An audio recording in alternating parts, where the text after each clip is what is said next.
নারায়ণগঞ্জের যে কৃষি ক্লাব হয়েছে এটা আমার জানা ছিল না। আজকে এই কৃষি ক্লাবের পক্ষ থেকে নারায়ণগঞ্জের যে ছাদ বাগানের যে কার্যক্রম গ্রহণ করা হয়েছে আমরা তাদেরকে স্বাগত করছি। এটি বাস্তবতা যে নারায়ণগঞ্জের মতো একটি জেলা শহরে আমরা যে উদ্যোগ গ্রহণ করেছি গ্রিন অ্যান্ড ক্লিন কর্মসূচির আওতায় যে 1 লক্ষ আমরা গাছ রোপণ করব। আমরা এই গাছগুলো রোপণ করতে গিয়ে সত্যি এই কংক্রিটের শহরে জায়গা খুঁজে পাওয়া খুবই দুষ্কর।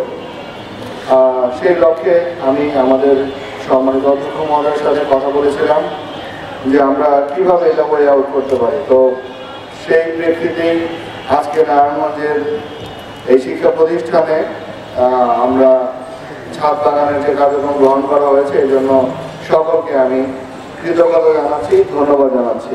তো আমরা বিশ্বাস করি যে আমরা সকলে মিলে আমাদের যে উদ্দেশ্য, মূল উদ্দেশ্য হচ্ছে নারায়ণগঞ্জের আগামী প্রজন্মের জন্য একটা সুন্দর নারায়ণগঞ্জ গড়া।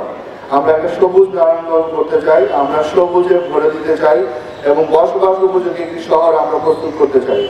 আজকের এই বৃক্ষরোপণ কর্মসূচি যেটি এখানে আয়োজন করা হয়েছে, এই আয়োজন যারা করেছেন এই সবাইকে আমরা জেলা প্রশাসনের পক্ষ থেকে এবং আমরা যে আমাদের এই গ্রিন অ্যান্ড গ্রিন এটি আসলে এখন জেলা প্রশাসনের কর্মসূচি, নারায়ণগঞ্জবাসীর কর্মসূচি।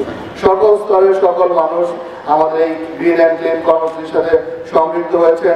আমাদের সম্মানিত বন পরিবেশ উপদেষ্টা মহোদয় আমাদেরকে বলেছেন আমাদেরকে বৃক্ষ দিবেন, আমাদের টিসিবি চেয়ারম্যান, আমাদের বিভিন্ন জানাই আসছে, সকলে এই কর্মসূচিটাকে আমাদেরকে সাধুবাদ জানাচ্ছে এবং তারা সম্পৃক্ত হচ্ছে।